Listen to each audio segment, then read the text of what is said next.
Herdsman na naging isang bayani at tinalo ang Demon King. Pero kapalit ng tagumpay na iyon, nawala sa kanya ang lahat ng mahal niya sa buhay. Sa hindi inaasahang pagkakataon, isang misteryosong kristal ang nagpadala sa kanya pabalik sa nakaraan ng 4 na taon. Mula noon, nagsimula siyang magsanay ng gusto upang maging pinakamalakas sa pag-asang mabago ang kanyang kapalaran. Sa kontinente ng Londres, may dalawang magkaibang pwersa na matagal nang magkaaway. Sa panig ng liwanag ay ang mga nilalang na pinagpala ng Diyos ng liwanag, kabilang ang mga tao, Gorth, at Elf. Sa kabilang panig naman ay ang mga demonyo na pinagpala ng Diyos ng kadiliman. Libo-libong taon na silang naglalaban, pero 300 taon na ang nakalipas ng maluklok sa trono ang isang Demon King na mapayapa at pinatigil ang anumang pananakop sa mga humanoid. Dahil dito, nasanay ang mga tao at iba pang lahi sa pansamantalang kapayapaan, at hindi sila handa nang biglang magbago ang lahat. Noong ika-5 buwan ng taong 2826, isang bagong Demon King ang naupo sa trono at agad na pinamunuan ng isang matinding pag-atake laban sa mga humanoid. Tinawag itong Great Invasion, isang malupit na pananakop na mabilis na nagpabagsak sa maraming kaharian, at kahit ang pinakamalaking imperyo ay hindi nakaligtas. Dahil sa lumalalang sitwasyon, napilitan ang mga humanoid na gumawa ng desperadong hakbang, pinagsama-sama nila ang natitirang puwersa at tuluyang nakipagdigma sa mga demonyo. Habang nakikipaglaban ang kanilang mukbo laban sa Demon Army at sa mga heneral nito, isang piling grupo ng pinakamalalakas na mandirigma ang ipinadala upang pasukin ang kastilyo ng Demon King at patayin ito. Si Kyle ang namuno sa assassination team na kinabibilangan ng kanyang matalik na kaibigan na si Terran at ng elf mage na si Urza. Habang tumatakbo sila sa isang pasilyo, biglang may sumabog na naghiwalay sa kanila at pumatay sa mga sundalong kasama nila. Nasugatan si Terran dahil sa pagsabog, pero nang makita niya ang dalawang demonyo na nagbabantay sa isang babaeng demonyo na nakadapos, naisip niyang kailangan niyang harangin ang mga ito para sa tagumpay ng kanilang misyon. Sinabi niya kay Kyle at Urza na magpatuloy na dahil susunod siya kapag tapos na siya sa laban. Alam ni Kyle na balak ng kaibigan niya magsakripisyo ng buhay upang pigilan ang dalawang demonyo. Habang nakikipaglaban si Terran ng mag-isa, nakarating naman sina Kyle at Urza sa throne room. Uminom si Kyle ng isang sobrang tapang na Roy juice para makalaban siya sa kanyang buong lakas. Ngunit malungkot si Urza dahil alam niyang ikapapahamak ito ni Kyle dahil sa matinding side effect ng gamot kapag nawala na ang bisa nito. Pagkatapos, binuksan ni Kyle ang pinto ng throne room at nakita niya ang isang makinang na gemstone sa gitna. Dahil sa kuryosidad, nilapitan niya ito upang tingnan, pero bigla siyang dinalaan ni Urza na may paparating na atake mula sa itaas. Naharang ni Kyle ang ilan sa mga dark orb gamit ang kanyang espada, pero tinamaan pa rin siya ng iba kaya napaluhod siya. Isang mas malaking orb pa ang lumapit sa kanya habang hindi siya makagalaw, kaya hamarang si Urza para ipagtanggol siya. Gumamit siya ng magic barrier, pero nabutas ito at unti-unting nilamon ng orb ang kanyang katawan. Ngumiti na lang si Urza kay Kyle sa huling pagkakataon bago siya tuluyang naglaho. Pagkatapos nito, bumaba mula sa kisame ang Demon King. Tumayo si Kyle para harapin ito, ginawang lakas ang kanyang galit, at sumugod habang sinasalag ang mga orb na ibinato ng kalaban. Pero wala pa rin siyang nagawang pinsala dahil protektado ang Demon King ng makapal na mana. Napilitang umatras si Kyle dahil sa walang awang pag-atake ng kalaban at nagtago siya sa likod ng haligi.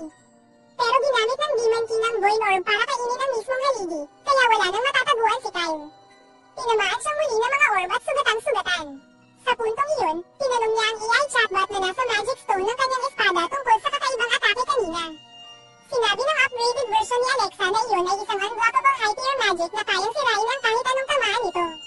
Napagtanto ni Kyle na wala siyang panalo kung hindi siya handang isugal ang sarili niyang buhay. Kaya inutusan niya si Alexa na ilabas ang buong kapangyarihan ng gemstone. Sumunod si Alexa, at bumanat si Kyle ng isang maliwanag na aura na kusa nang nagtataboy ng lahat ng atake mula sa Demon King. Mabilis siyang sumugod, winasak ang espada ng Demon King, at pinada ito sa dibdib. Pero gumanti ang Demon King at tumama rin ang malubhang sugat kay Kyle. Kahit sugatan, patuloy pa rin siyang sumugod hanggang sa tuluyang mabasag ang magic stone at ang kanyang espada. Pero sapat na ang ginawa ni Kyle upang tuluyang mabasak ang Demon King, na sumabog at naging mga itim na balahibo. Akala ni Kyle ay tapos na ang lahat at maaari na siyang mamatay ng payapa.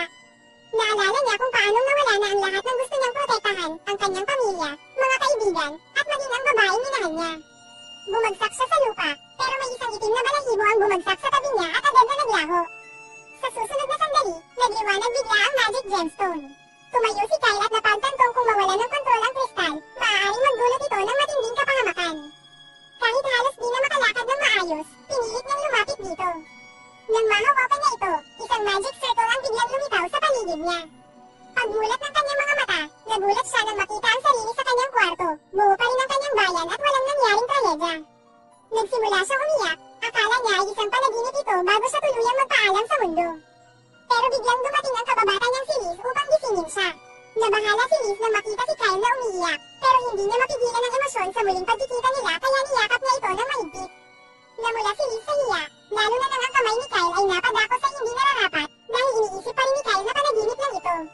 Nawalan siya ng balanse at nauwi sa pagkatumba sa ibabaw ni Liz na nakahiga sa kama. Sobra na ito para kay Liz, kaya ibinato niya si Kyle palayo at binigyan ng suntok na halos ikawasak ng kandang niya. Humahango sa sakit si Kyle habang sumisigaw si Liz na dapat ay inilibre muna siya sa hapunan bago sumubok ng ganyang bagay, sabay takbo palabas ng kwarto. Doon lang napagtanto ni Kyle na nakakaramdam siya ng sakit, ibig sabihin, hindi ito panaginip. Bigla rin niyang napansin na nasa kanya pa rin ang pulang kristal mula sa kastilyo ng Demon King, at napaisip kung ano ba talaga ang nangyayari. Napansin din niyang bata pa ang itsura niya at wala ni isang sugat sa katawan, kaya lalo siyang nalito.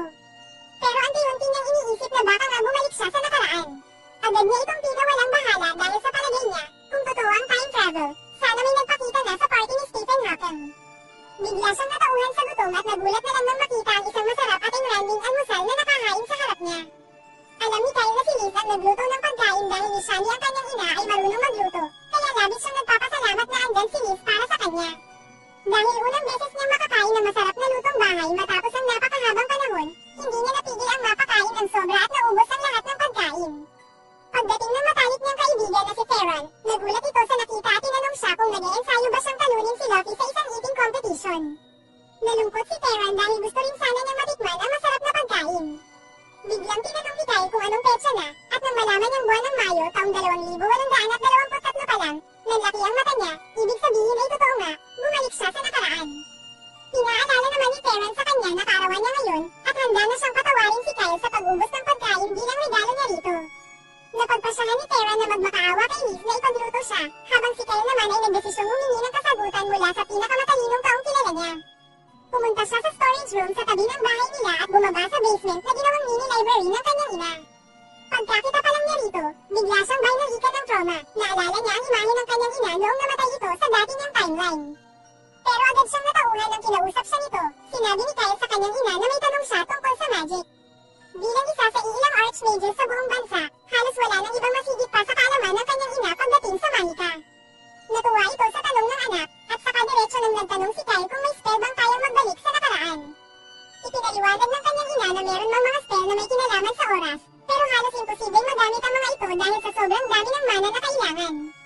Kahit pa raw ang pinakadakilang mago sa kasaysayan ay hindi na daw ang ibalik ang oras kahit isang segundo lang. Tinanong ni Kyle kung posible ba ito kung gagamit ng magic tool na maaaring mag-imbak ng mana. Sagot ng kanyang ina, maganda raw ang ideya, pero aabutin ng mahigit 1,000 taon bago makalap ang ganoong karaming mana. Muling nagtanong si Kyle, paano naman kung gamitin ang Forbidden Right para gawing magic power ang life force ng mga tao? Natahimik ang kanyang ina at pinag-isipan ito ng malalim. Ayon sa kanya, hindi pa rin ito magiging sapat, kailangan pa rin isakripisyo ang kalahati ng populasyon ng buong kontinente para lang makabuo ng ganoong kalaking mana.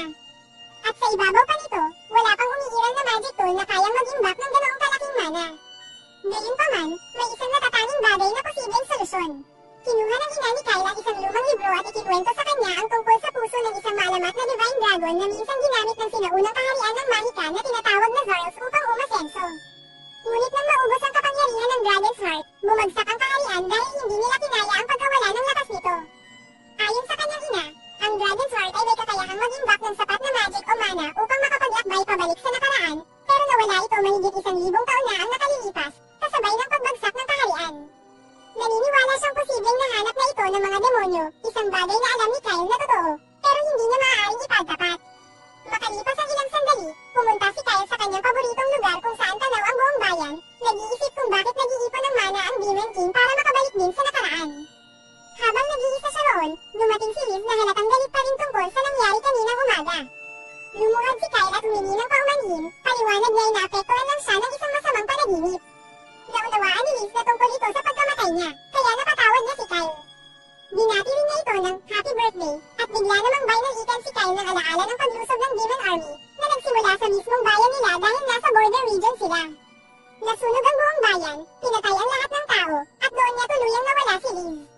Noon, ipinangako niyang mag-iiganti, pero sa pagkakataong ito, pinili niyang protektahan si Liz at ang lahat ng mahal niya sa buhay.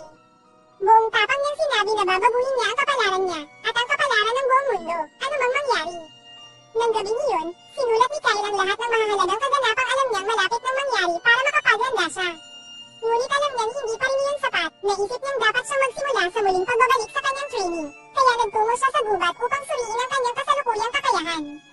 Una niyang ginawa ay lumikha ng malinaw na mental image ng Demon King at sinubukang labanan ang alaala niya rito. Ang Demon King ay tila naging isang imaginary final boss, pero ramdam ni Kyle ang bigat ng bawat atake nito sa tuwing pinat ang kanyang sagupain gamit ang espada. Hindi niya makasabay ang mabilis at malalakas na galaw ng kalaban, dahil halatang matagal nang hindi nasasanay ang kanyang katawan. Dahil dito, nagpa siya si Kyle na palakasin ang sarili gamit ang magic para makabawi. Gumamit siya ng mga spell para mapabilis ang kanyang kilos at mapahusay ang kanyang liksi, at agad niyang napansin na mas epektibo na ngayon ang mga spell